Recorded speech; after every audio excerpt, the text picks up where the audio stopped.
할렐루야. 서로 간에 교제하시겠습니다. 진리는 승리합니다.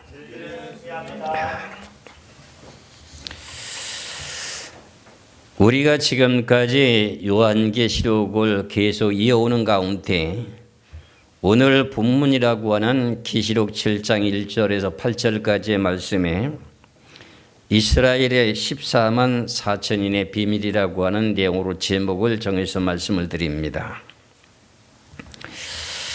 많은 세월 동안 빠질 수 없는 내용 중에 하나가 뭐냐면은 14만 4천인에 대한 내용을 주장하게 되면 이단 소리를 들어왔던 것이 지금 현재까지도 그렇습니다. 그래서 14만 4천인에 대한 내용이 상당히 여러 내용 가운데 논쟁 중에 하나의 지금 중심에 있습니다. 그래서 저도 이 내용의 말씀을 신중하게 증거하고자 원합니다. 그럼 보편적으로 이렇게 14만 4천인들이 주장하는 내용들이 이제 몇 가지가 있는데 그 중에 보편적으로 전하게 되는 그 모든 내용을 놓고 보면은 구약의 12지파의 12의 숫자와 신약의 12사도의 12의 숫자를 곱하면 144가 나옵니다.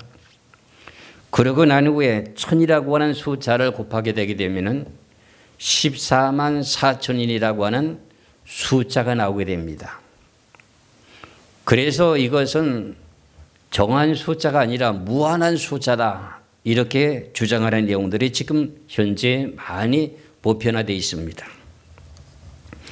그리고 또 한 가지는 하나님의 종들에게 이마에 인을 친다고 하니까는 목사님들에게 14만 4천인을 특별하게 골라서 인을 쳐가지고 이제 계시록에 나오게 되는 10장 8절에서 11절까지 말씀을 보면은 하나님의 말씀을 받아 먹고 그 말씀을 가지고 전 세계 만방에 외치는 그런 사명을 감당해야 된다 하는 내용으로 주장하는 계통이 또 있습니다. 그리고 특별한 또 내용에 특정한 교단에 들어와야만이 14만 4천의 수에 해당된다 하는 그런 계통의 집단이 있지요. 이렇게 여러 가지로 주장하게 되는 내용 가운데 14만 4천인에 대한 내용들이 각각 다 다르니까는 평신도들은 결과적으로 혼돈 속에 있는 것이 사실입니다. 그러나 저도 이렇게 이런 내용을 다 인지하고 오늘 본문의 말씀에 14만 4천인을 전하고자 원합니다. 그렇다면 이 14만 4천인에 대한 내용의 원인이 진짜 지금 오늘 본문에서 말씀하고 있는 이스라엘 백성들에게 각 지파별로 1만 2천인에 대한 내용이 뜻이 맞는가 안 맞는가, 여러 가지 내용의 논란 속에서 있는데 그 내용을 제가 오늘 본문 속에서 말씀을 드리고자 원합니다. 그렇다면 이제 먼저 계시록 7장 1절의 말씀을 보겠습니다. 계시록 7장 1절의 말씀을 보면은 이일 후에 내가 내 천사가 땅 내 모퉁이에 선 것을 보니 땅의 사방에 바람을 붙잡아 바람으로 하여금 땅이나 바다이나 각종 나무에 불지 못하게 하더라. 그럼 여기서 성경의 말씀 가운데 하나를 깨달아야 될 내용이 뭐냐? 땅의 네 모퉁이에 네 천사가 섰다는 겁니다. 지구는 둥근데 땅의 네 모퉁이 어딘가 하는 그 내용의 자체가 또 문제 중에 문제입니다.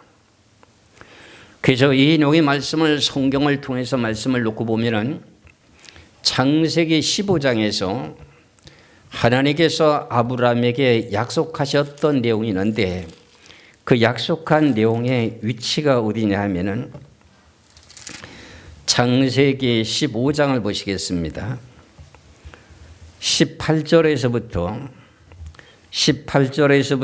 21절까지 보면은 아브라함에게 하나님께서 약속하십니다. 너를 통해서 너희 후손들이 이제 적과 꿀이르는 가나안 땅에 이제 들어와서 살게 되게 될 때 너희들에게 주겠다고 하는 약속의 땅을 지금 말씀하고 있는데 창세기 15장 18절에서 21절까지 보면은 그날에 여호와께서 아브람과 더불어 언약을 세워 이르시되 내가 이 땅을 애굽 강에서부터 큰 강 유브라데까지 네 자손에게 주노니 곧 겐 족속과 그니스 족속과 간몬 족속과 헷 족속과 브리스 족속과 르바 족속과 아모리 족속과 가나안 족속과 기르기스 족속과 여보스 족속의 땅이니라 하셨더라.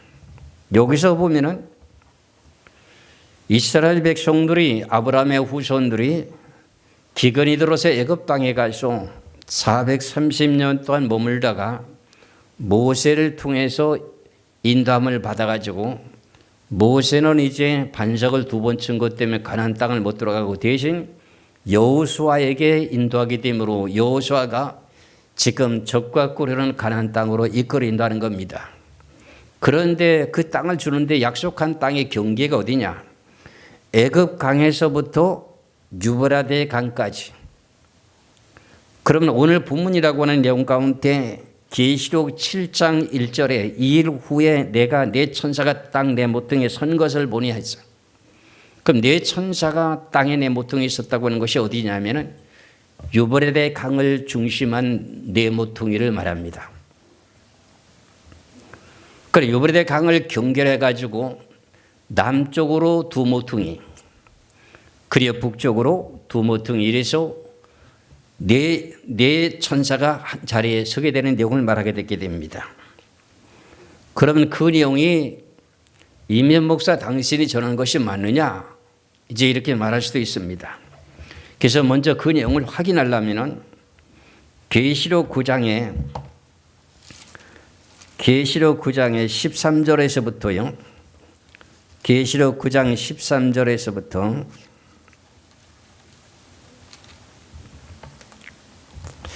15절까지만 말씀을 보겠습니다. 계시록 9장 13절에서 15절까지만 보면은 6째 천사가 나팔을 불매 내가 들으니 하나님 앞 금 제단 네 뿔에서 한 음성이 나서 나팔 가진 6째 천사에게 말하기를 큰 강 유브라데 강 결박한 네 천사를 놓아주라 하매 그랬어요. 여기서 계시록 7장에는 땅 네 모퉁이에 섰던 그 위치가 어딘가 하는 내용이 여기서 나오지요. 다시 14절을 보면은 나팔 가진 6째 천사에게 말하기를 큰 강 유브라데에 결박한 네 천사를 놓아주라 하매 네 천사가 놓였으니 그들은 그 연월 일시에 이르러 사람 3분의 1을 죽이기로 준비된 자들이더라. 그러면 오늘 본문이라고 하는 내용에 계시록의 7장의 1절의 말씀이라고 하는 내용에 2일 후에 네 천사가 땅 네 모퉁이에 선 것이라고 하는 위치가 어디라는 거지요? 창세기 15장에서 말씀드렸던 내용과 마찬가지로 유브라데 강이라고 하는 그곳에 네 천사가 지금 자리를 잡고 있습니다. 그렇다면 네 천사가 무엇을 어떻게 하기 때문에 거기 있어가지고 네 천사가 그럼 하는 역할이 뭐냐? 이 내용을 우리가 생각해 봐야 됩니다. 그 내용은 다른 것이 아니라 스가랴서의 말씀을 보면은 6장 1절에서 5절까지 말씀을 보면은 이해할 수 있을 것입니다. 스가랴서 6장 1절에서 5절까지 보면은 네 병거라고 하는 네 말이 나옵니다. 그 네 말이라고 하는 내용을 앞서서 지금 우리가 계시록을 보았다시피 첫째 인을 떼실 때 흰 말, 둘째 인을 떼실 때 붉은 말, 셋째 인을 떼실 때 검은 말, 넷째 인을 떼셨을 때 청황색 말 이렇게 나왔습니다. 그런데 지금 이 내용과 스가랴의 내용과는 똑같은 뜻은 아닙니다. 제가 이제 말에 대한 내용을 누가 주관하고 있는가 하는 것을 제가 말씀드리고자 스가랴서 6장 1절에서 5절까지 말씀을 봅니다. 내가 또 눈을 들어 본즉 네 병거가 두 산 사이에서 나오는데 그 산은 구리산이더라. 첫째 병거는 붉은 말들이, 둘째 병거는 검은 말들이, 셋째 병거는 흰 말들이, 넷째 병거는 오롱지고 건장한 말들이 메는지라.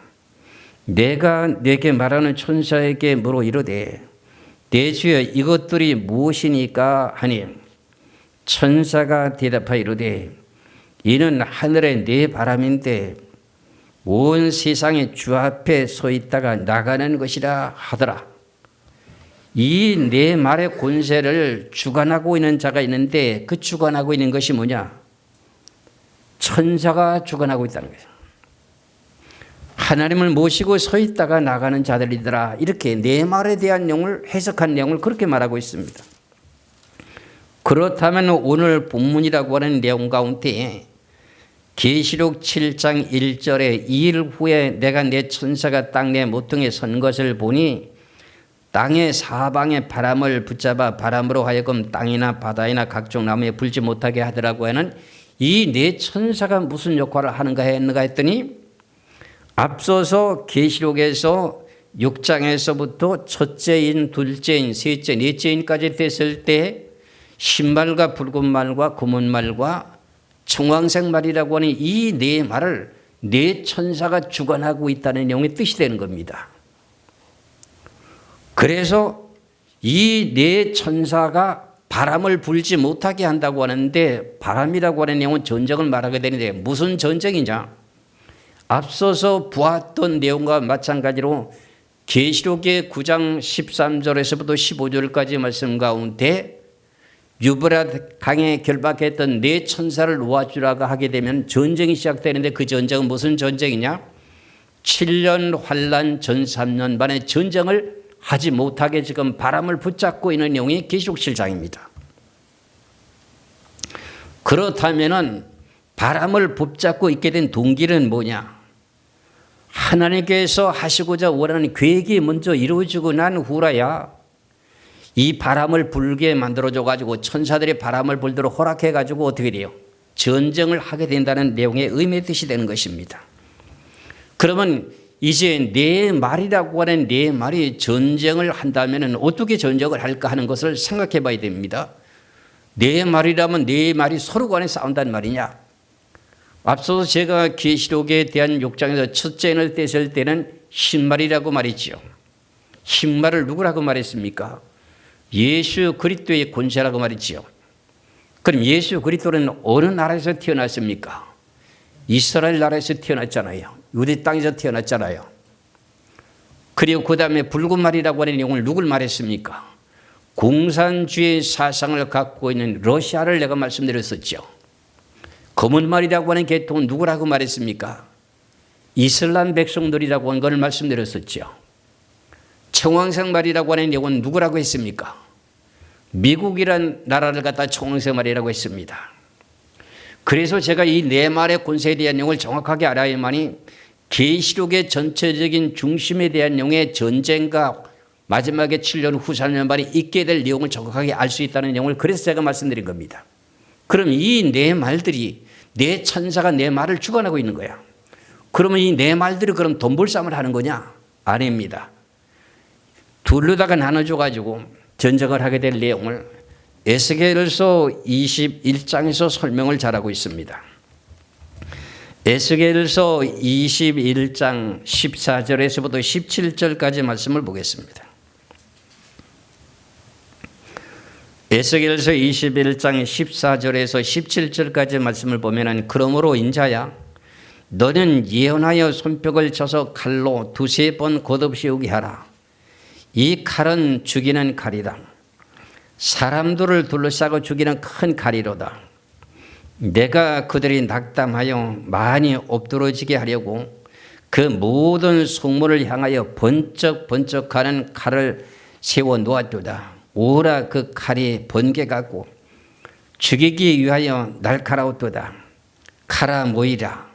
오른쪽을 치라. 대열을 맞추라. 왼쪽을 치라. 향한 대로 가라. 나도 내 손뼉을 쳐서 내 분노를 다 풀리로다. 나 여호와가 말하노라. 그러면 여기서 14절의 말씀을 다시 한번 보면은 그러므로 인자의 너는 예언하여 손뼉을 쳐서 칼로 두세 번 걷어씌우게 하라. 두세 번. 1차 세계대전, 2차 세계대전은 끝이 났습니다. 세 번째는 무슨 내용이 남아있을까요? 세상 사람들은 말하기를 3차 대전이라고 말하잖아요. 그런데 우리 성경으로 말하면 7년 환란의 전 3년 반이란 내용의 뜻입니다. 그런데 이들이 싸우게 되는데 3차 세계대전을 해서 전쟁을 싸우게 되는데 오른쪽과 왼쪽, 우양군과 좌양군으로 나눠준다는 겁니다. 그럼 오늘 제가 말씀드렸던 네 말이 흰말이라고 하는 이스라엘과 청황색말이라고 하는 미국과 한 팀을 이루게 되고 붉은 말과 검은 말이 한 팀을 이루게 되면서 우양군과 좌양군으로 나눠져서 이렇게 전쟁을 할 내용을 지금 여기서 말씀하고 있습니다. 이래서 오늘 계시록의 7장에서 말씀하시는 이 내용의 의미의 뜻이 참 상당히 어렵기 때문에 각각 주장하는 내용들이 각각 다르다고 하는 내용을 우리가 분명히 알 수가 있습니다. 그렇다면 바람을 불지 못하게 했던 그 바람이라고 하는 내용은 무슨 바람이라는 거지요? 7년 환란의 전 3년 반의 전쟁을 하기 전에 오늘 본문의 말씀이 이스라엘 백성들에게 각 지파별로 1만 2천씩 인을 쳐서 14만 4천에 대한 숫자를 채우게 되고 난 후에야 바람을 놓아가지고 전쟁을 하게 된다는 내용의 뜻입니다. 그래서 오늘 본문의 말씀이 2절과 3절의 말씀을 봅니다. 계시록 7장 2절 3절에 보면은 또 봄에 다른 천사가 살아계신 하나님의 인을 가지고 해도는 데로부터 올라와서 땅과 바다를 해롭게 할 권세를 받은 네 천사를 향하여 큰 소리로 외쳐 이르되 우리가 우리 하나님의 종들의 이마에 인치기까지 땅이나 바다나 나무들을 해하지 말라더라. 그럼 우리가 우리 하나님의 종들의 이마에 인을 치기까지는 어떻게 바람을 불지 못하게 하고 있지요. 그렇지요. 그렇다면 여기서 말씀하게 되는 내용 가운데 우리가 한 가지 깨달아야 될 내용 중에 하나가 뭐냐면 이스라엘 백성들에 대한 내용을 말씀하고 있으니까 이게 진짜 문자적인 이스라엘 백성들이 맞는가? 문자적인 내용의 이스라엘 백성들이 맞습니다. 그래서 성경에서 예언한 내용을 먼저 보셔야 되는 내용이 뭐냐면은 에스겔서 39장을 보게 되게 되면은 전 세계에 흩어져 있던 이스라엘 백성들이 이방 나라에 한 사람도 남지 않고 다 돌아오게 되어야 됩니다. 이런 내용이 먼저 다 이루어지고 난 후라야 하나님이 귀하신 이제 이스라엘 백성들에게 각 지파별로 1만 2천인을 인을 치게 되는 작업을 한다 하는 내용을 말씀드립니다. 그럼 먼저 에스겔서 39장 25절에서 28절까지 말씀을 보면은 하나님께서 지난 과거에는 이스라엘 백성들을 전 세계로 흩어놨다가 때가 되면 하나님께서 이스라엘 백성들을 이방 나라에 한 사람도 남지 않고 다 돌아와야 된다는 겁니다. 그 내용의 말씀을 25절에서 에스겔서 39장 25절에서 28절까지 말씀을 봅니다. 그러므로 주 여호와께서 이같이 말씀하셨느니라. 내가 이제 내 거룩한 이름을 위하여 열심을 내어 야곱에 사로잡힌 자를 돌아오게 하며 이스라엘 온 족속에게 사랑을 베풀지라. 그들이 그 땅에 평안히 거주하고 두렵게 할 자가 없게 될 때 부끄러움을 품고 내게 보만지를 이으시리라. 전 세계에 흩어졌던 이스라엘 백성들을 다 고향 땅으로 돌아오게 난 후에는 그들이 예수님께 범죄한 내용을 뉘우치고 회개한다는 뜻입니다.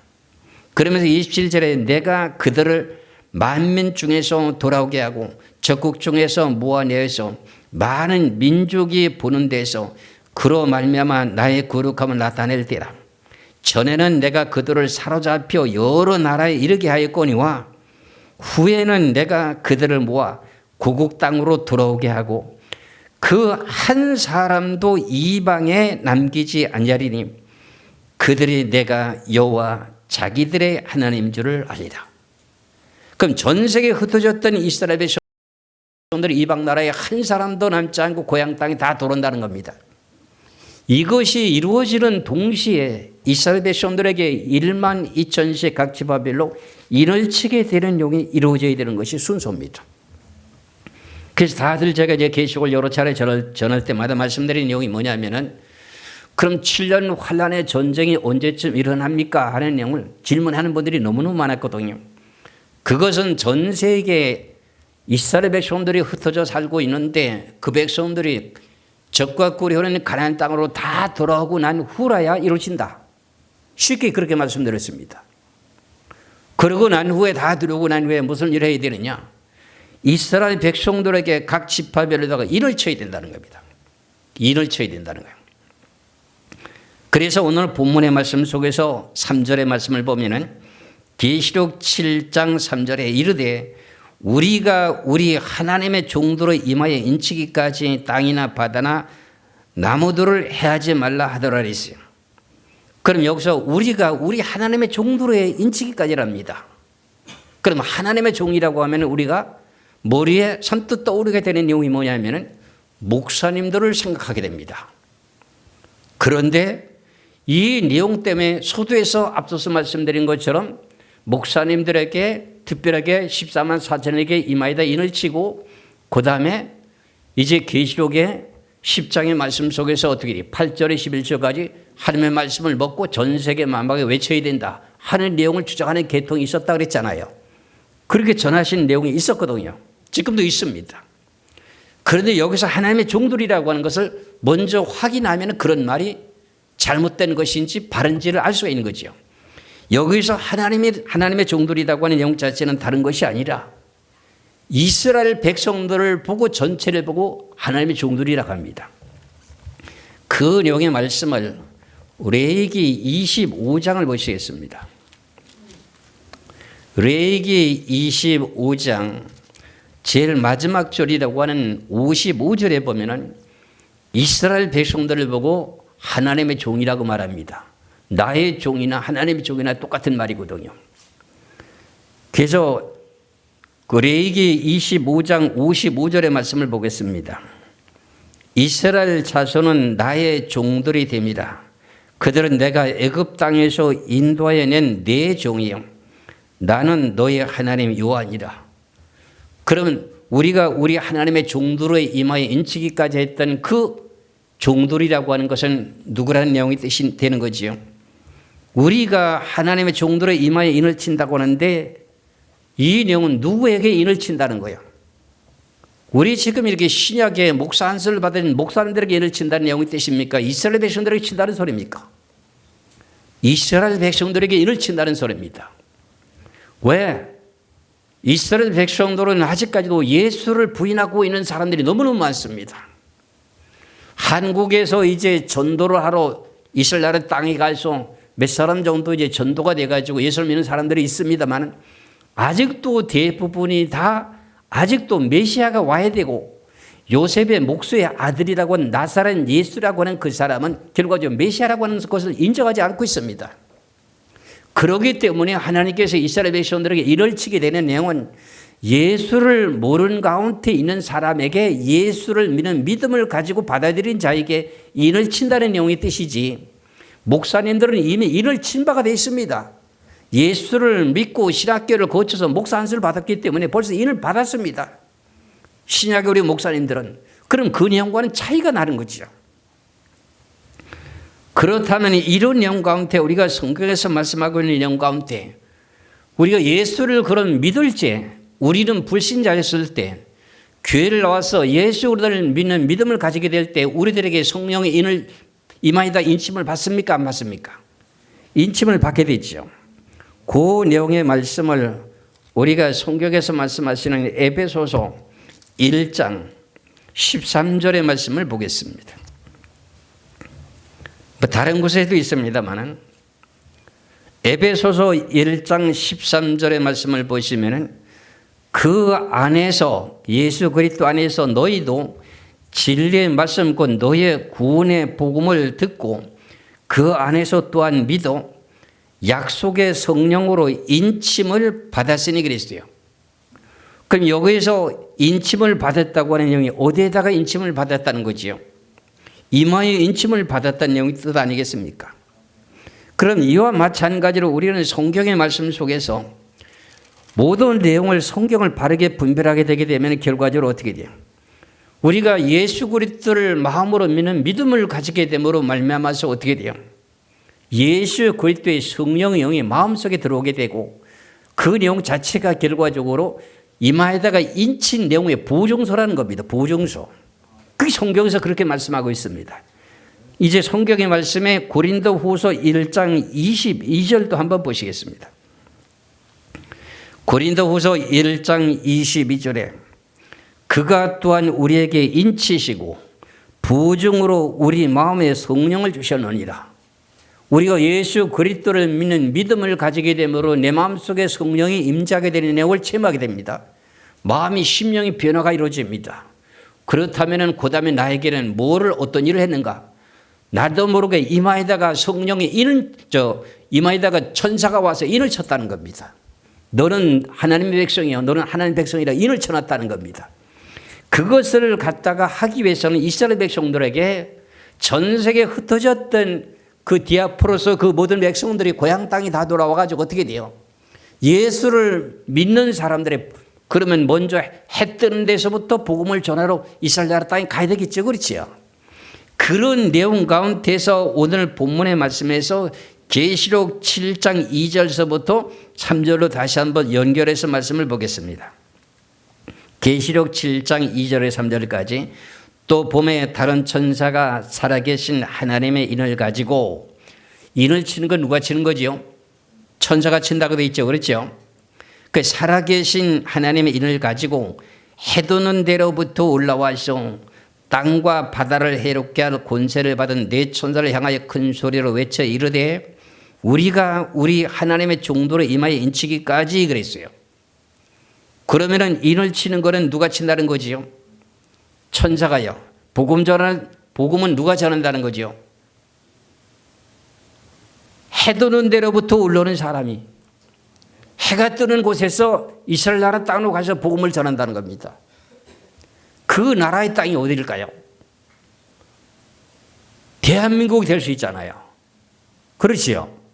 물론 일본도 동쪽으로 해 뜨는 곳이라고 말할 수 있습니다. 그 우리는 뭐라고 해요? 동방해 뜨는 나라고 하잖아요. 맞지요?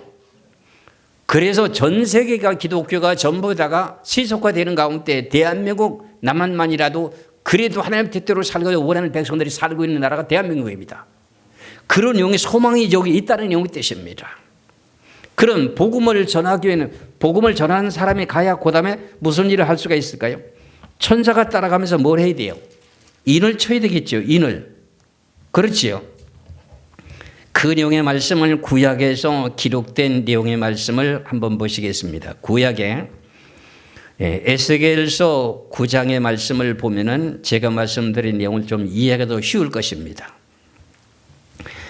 에스겔서 9장 3절에서 6절까지입니다. 에스겔서 9장 3절에서 6절까지의 말씀을 보면은 그룹에 머물러 있던 이스라엘의 하나님의 영광이 성전 문지방에 이르더니 여호와께서 그 가는 베옷을 입고 서기관에 먹그릇을 찬 사람을 불러 먹그릇을 찬 것이라고 하는 성경책을 들고 가는 걸 말합니다. 여호와께서 이르시되 너는 예루살렘 성읍 중에 순행하여 그 가운데서 행하는 모든 가증한 일로 말미암아 탄식하며 우는 자의 이마에 표를 하라 하시고 그랬어요. 구약시대 때는 이마에다가 인치는 일이 있나요? 여기서 말씀하신 내용을 보니까 탄식하며 우는 자에게 이마에 뭐 하래요? 표를 하래요. 그게 인치는 내용이잖아요.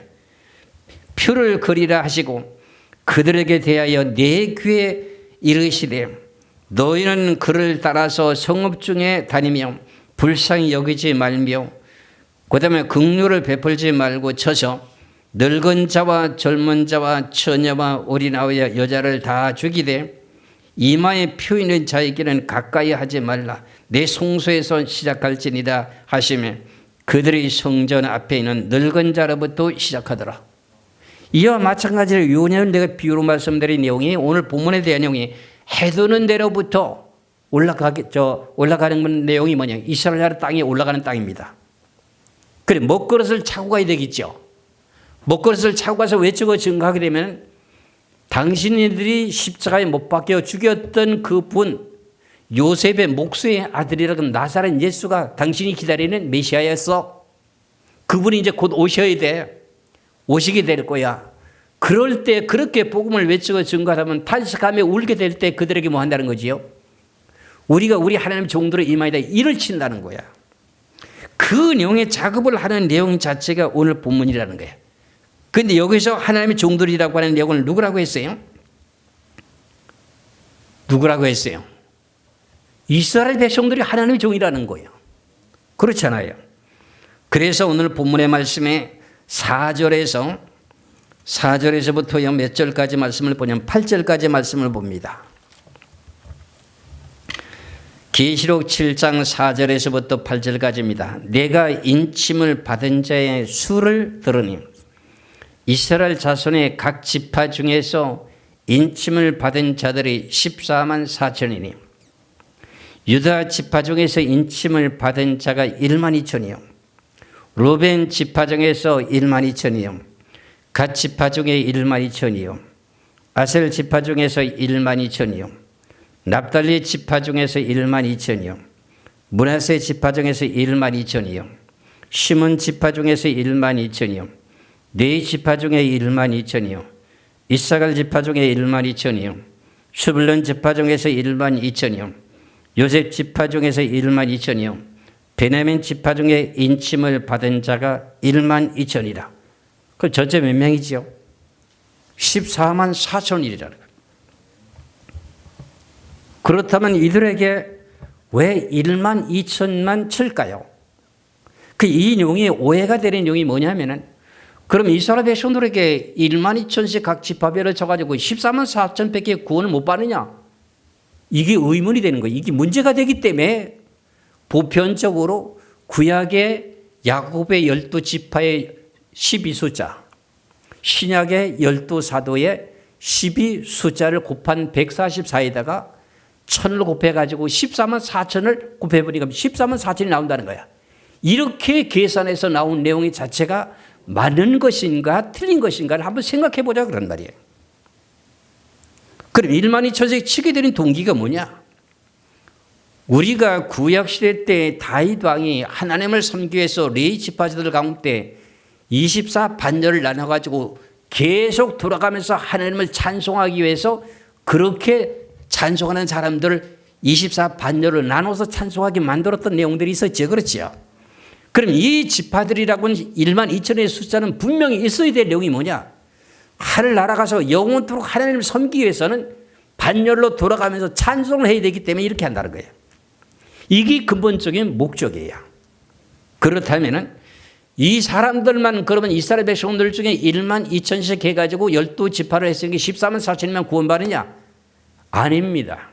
제가 요 시간 다음에 이스라엘 백성들 이외에도 얼마나 많은지 숫자인지 로마서 11장에서 말씀하신 내용과 마찬가지로 이스라엘 이방 나라 백성들이 충만한 숫자가 차고 난 후에 이스라엘 백성들에게 각 지파별로다가 또 어떻게 해요?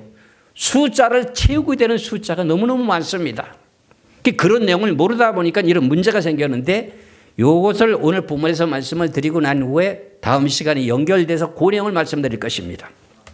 그런데 문제가 또 여기서 좀 뭐냐? 왜 다른 지파는 다 있는데 왜 단지파는 빠져나오냐? 이게 문제면 단지파. 왜 12지파라고 하게 되면 단지파가 들어가야 돼? 단지파는 왜 없느냐? 그런 말이죠. 이게 이제 숙제입니다. 그래서 이 내용의 말씀 가운데 단지파에 대신 누가 들어가느냐면 므낫세 지파가 들어갔습니다. 그 다음에 12사도들 가운데 가룟 유다가 죽고 대신 누가 들어갔습니까? 마띠아가 들어갔잖아요. 그와 마찬가지로 왜 이 문자적으로 그대로 봐야 되는데 여기서 이 문자적인 내용 가운데에서 단지파가 빠져서 왜 빠졌는가 원인을 성경을 찾아봐야 될 거 아닙니까? 먼저 이 내용의 말씀을 이스라엘 백성들을 마지막으로 이끌어 인도한 사람은 여호수아잖아요. 이제 가나안 땅을 들어가서 전쟁을 하고 땅을 이제 제비를 뽑아서 나눠주게 되는데 그 가운데 여호수아에서 말씀하신 내용, 이제 분배해서 땅을 나눠주는 내용을 지금 먼저 성경을 보겠습니다. 여호수아 19장을 보시겠습니다. 여호수아 19장의 40절에서부터 46절까지 말씀을 보면은 단지파에게 땅을 나눠주게 된 내용이 있습니다. 그 내용의 말씀을 먼저 보시겠습니다. 여호수아 19장 40절에서부터 46절까지입니다.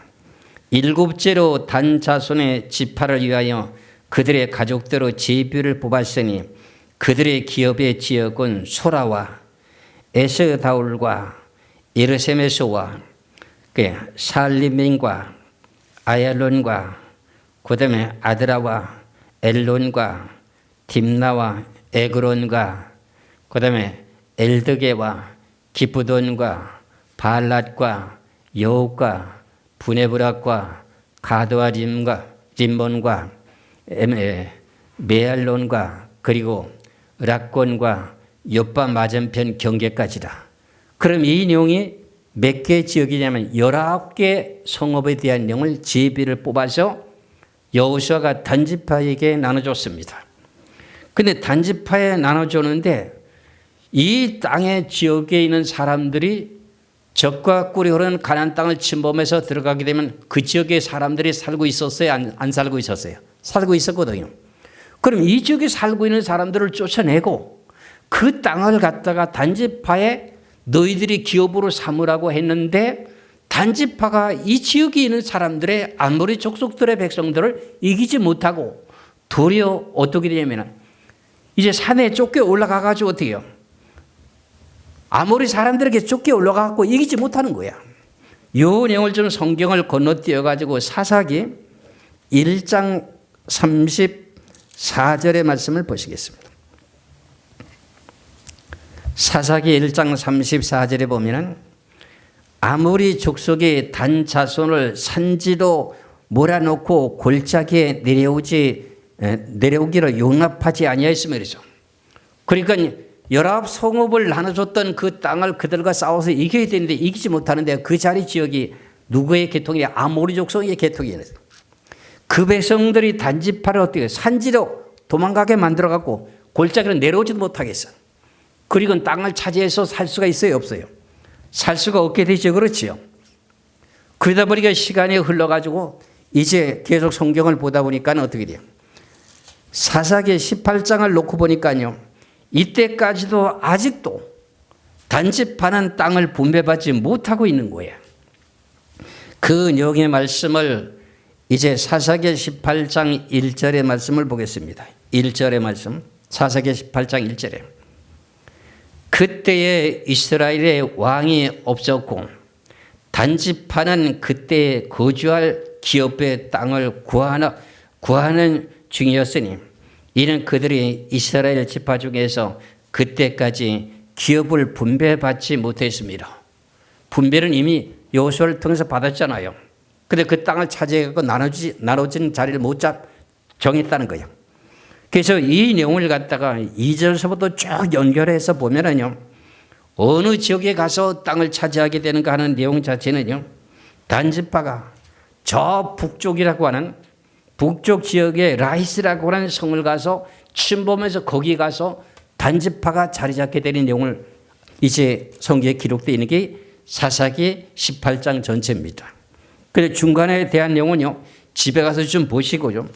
제가 이제 그 27절에서부터 29절까지만 보시겠어요. 단지파가 이제 라이스 성을 침범해 가지고 자리를 잡게 돼서 단이라고 하는 이름을 붙인 그 지역에 대한 내용을 말씀드리고자 원합니다. 사사기 18장 27절에서 29절까지입니다. 단 자손이 미가가 만든 곳과 그 제사장을 취하여 라이스 성에 이르러 한가하고 걱정 없이 사는 백성을 만나 칼날로 그들을 치며 그 성읍을 불사르되 그들을 어떻게 구원할 자가 없었으니 그 성읍이 베드로움 가까운 골짜기에 있어서 시돈과 거리가 멀고 상종할 사람도 없음이었더라. 단 자손이 성읍을 세우고 거기에 거주하면서 이스라엘에게서 태어난 그들의 조상의 단의 이름을 따라서 그 성읍을 단이라 하여니 그 성읍의 본 이름은 라이스 성이었더라. 단이라고 하는 것이 어디 가서 지금 자리를 잡았다는 거죠. 맨 첫번에 아모리 족속들에게 있었던 그 땅에서는 자리를 잡지 못하고 어떻게 돼요? 요단강을 거슬러 올라가서 제일 꼭대기 부근의 제일 북쪽에 끝에 지방에 가가지고 자리를 잡았다는 거예요. 그러면서 이제 시간과 세월이 흐르다 보니까 무슨 일이 있느냐면은 열왕기상 15장을 보시면은 이제 사사기가 끝나고 나면은 북이스라엘과 남유다의 그 모든 영들이 이제 자리 잡게 된 내용이 다 이루어졌어요. 그렇죠? 그리고 난 후에 열왕기상 15장 16절에서부터 22절까지 말씀을 보면은 16절에 아사와 그랬어요. 아사 왕이라고 하는 아사는 누구냐면 남유다입니다. 남유다 왕 아사와 이스라엘 왕 바사. 이스라엘 왕 바사는 북이스라엘입니다. 북이스라엘 왕입니다. 사이 일생 동안 전쟁에 있습니다. 이스라엘 왕 바사가 유다를 치려 올라와서 라마를 건축하여 사람을 유다 왕 아사와 왕래하지 못하게 하려 한지라 했어요. 그러면 이스라엘 백성들이 북이스라엘 백성들이 명절 때가 되고 절기를 지키려면 어디를 가야 돼요? 남유다 쪽으로 와야 되잖아요. 예루살렘에 와야 되잖아요. 그러다 보면은 북이스라엘 백성들이 계속 절기 때마다 올라가다 보면 어떻게 돼요? 남유다의 모든 이스라엘 백성들이 편입될까봐, 그리고 북이스라엘 왕이라고 하는 바사 왕은 이스라엘 백성들, 북이스라엘 백성들 다 뺏길까봐 무슨 일을 했느냐? 다시 한번 봅니다. 17절에 이스라엘의 왕 바사가 유다를 치려 올라가서 라마를 건축하여 사람을 유다 왕 아사와 왕래하지 못하게 하려 한지라. 왕래하다 보면 안 된다는 거죠. 그 다음에요 18절에 아사가 여호와의 성전 곳간에 왕궁 곳간에 남은 은금을 모두 가져다가 그 신하의 손에 넘겨서 다메섹에 거주하고 있는 아람의 왕 헤시온의 손자 다림몬의 아들이라고 하는 베나단에게 보내며 이르되 나와 당신 사이에 약조가 있고 내 아버지와 당신의 아버지 사이도 있었느니라. 내가 당신에게 은금 예물을 보냈으니 와서 이스라엘 왕 바사와 세운 약조를 깨뜨려서 그가 나를 떠나게 하라 하며 금은 보화를 남유다 왕의 국관에는 금은 보화를 가지고 어떻게 돼요? 다메섹이라고 하는 아람 왕에게 시리아라고 하는 나라가 지금 어디예요? 다메섹이잖아요. 그 바로 옆에가 무슨 지역이느냐? 단지파가 살고 있는 지역이에요. 이온도 있고요. 그러면 여기서 이것을 자세히 보면서 남유다 왕이 지금 다메섹에 있는 아람 왕에게 금은보화를 보내가지고 저 북이스라엘을 좀 침범해가지고 저들을 갖다가 물리쳐 달라고 부탁을 하게 됩니다. 그래가지고 20절에 베나단이 아사 왕의 말을 듣고 그의 군대 지휘관들을 보내 이스라엘 성읍들을 치되 이온과 단과 아발 벳마가와 긴네렛 온 땅과 납달리 온 땅을 쳤더니 그랬어요. 여기서 중요한 내용이 뭐냐면 베나닷이라고 하는 이제 아사 왕의 말을 듣고 남유다의 왕의 말을 듣고 그의 군대, 그러니까 다메섹에 있는 아람 군대를 보내가지고 어떻게 돼? 베나단을 대신 보내가지고 이스라엘 성읍들을 치는데 이온이요. 단 지파의 바로 옆에가 이온입니다. 그리고 이온과 단이 있어요. 그러면 여기에 이걸 침범해서 들어가는 거 전적을 하기 때문에 여기 있는 사람들을 전부 죽이는 겁니다. 이온과 단과 아벨 벳마가와 긴네렛과 온 땅과 납달리 온 땅을 쳤더니 바사가 듣고 라마를 건축하는 일을 중단하고 디라스에 거주하니라. 이에 남유다 왕 아사 왕이 온 유다와 명령을 내려서 한 사람도 멸망하지 못하게 하여 바사가 라마를 건축하던 돌과 제목을 가져오게 하고 그것으로 베냐민의 게바와 미스바를 건축하라 그랬어요. 그래서 건축을 해요.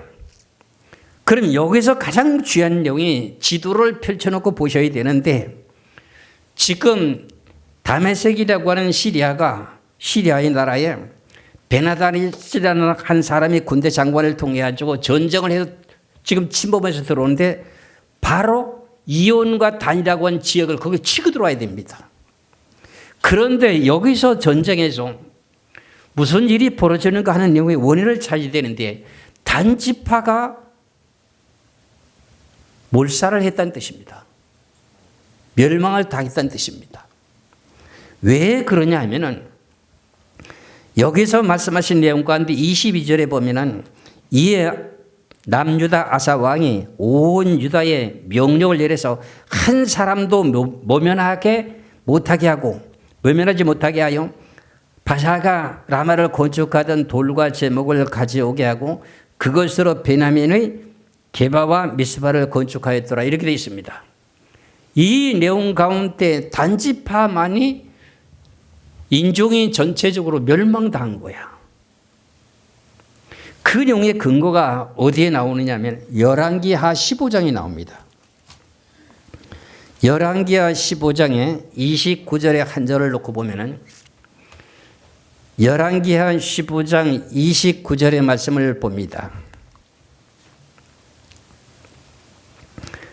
이스라엘 왕 베가 때에 북이스라엘이라고 하는 이스라엘 왕 베가 때에 아수르라고 하는 건 아시죠?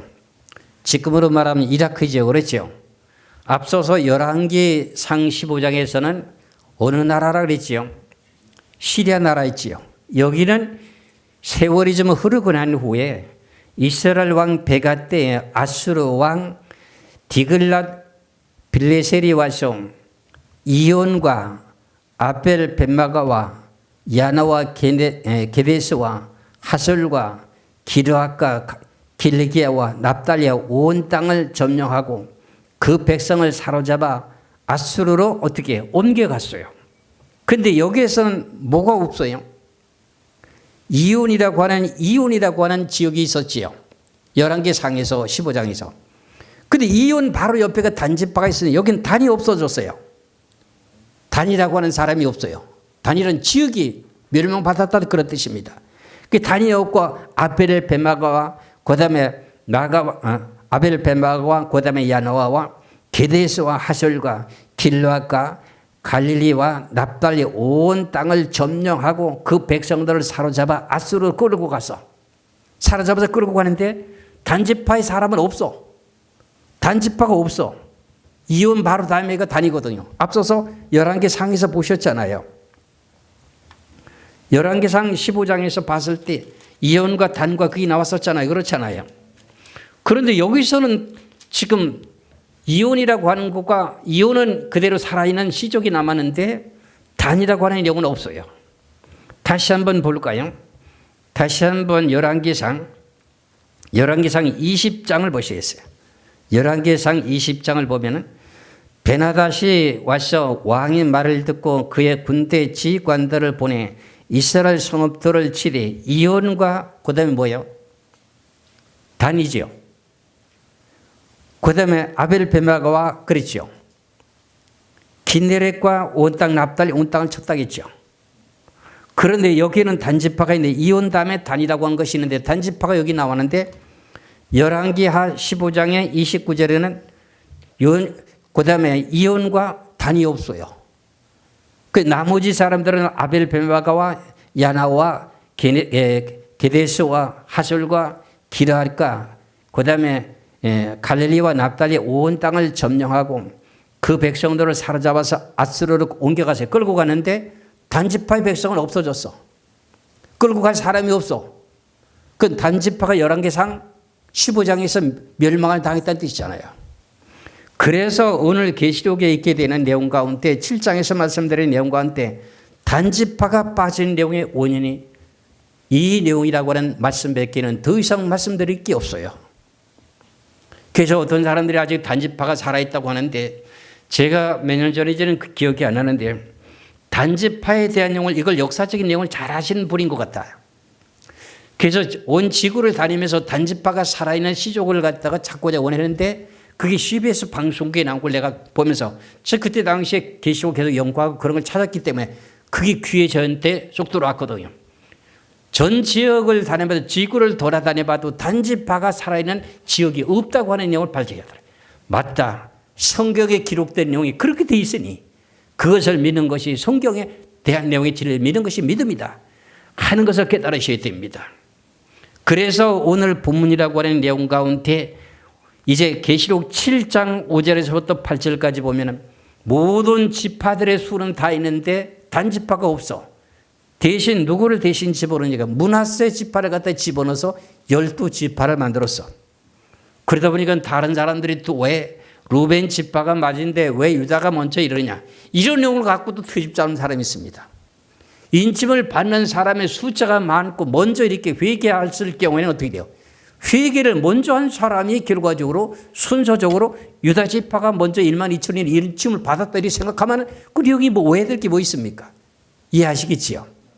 그래서 오늘 제가 말씀드린 내용에 이제 계시록의 7장 1절에서 8절까지에 대해서 각 지파별로 대한 내용을 정확하게 인을 친 내용의 원인은 뭔가 했더니 이제 요 내용을 잠시 말씀드리면은 계시록의 7장 9절에서부터요. 9절에서부터 어디까지 보느냐 하면은 15절까지만 보겠습니다. 15절까지 말씀을 보면 제가 빨리 봉독합니다. 이 일 후에 내가 보니 각 나라와 족속과 백성과 방 안에서 아무도 내게 실 수 없는 큰 무리가 나와 흰 옷을 입고 손에 종려과제를 들고 보좌 앞과 어린 양 앞에 서서 큰 소리로 외쳐 이르되 구원하심이 보좌에 앉으신 우리 하나님과 어린 양에게 있도다하니 모든 천사가 보좌와 장로들과 내 성모를 주위에 서 있다가 보좌 앞에 엎드려서 얼굴을 대고 하나님께 경배해 이르되 아멘. 찬송과 영광과 지혜와 감사와 존귀와 권능과 힘이 우리 하나님께서 있도록 있을지어다. 아멘 하더라. 장로 중에 하나가 응답하여 나에게 이르되 사도 요한에게 이르되 이 흰옷 입은 자들이 누구며 또 어디서 왔느냐. 내가 말하기를 사도 요한이 말하기를 내 주여 당신이 아시나이다 하니 그가 이제 24장로 중에 하나가 그가 나에게 이르되 이는 큰 환난에서 나오는 자들인데 어린 양의 피에 그 옷을 씻어 희게 하였느니라. 그리고 15절을 보시겠습니다. 그러므로 그들이 하나님의 보좌 앞에 있고 또 그의 성전에서 밤낮 하나님을 섬김에 보좌에 앉으시니까 그들을 위해 장막을 치시리다. 이 구원받은 백성들이 하나님의 보좌 앞에 가서 밤낮 하나님을 섬긴데 하나님을 밤낮 섬기는 게 뭐예요? 찬송을 부르는 거잖아요. 찬송을 부르기 위해서 하나님을 경배하기 위해서 12지파에게 1만 2천씩 일을 치게 된 동기가 여기 있습니다. 그러면 이 사람들만 구원이 된다고 하면 오해가 생기는데 다음 시간에 연결해서 제가 말씀드리겠습니다.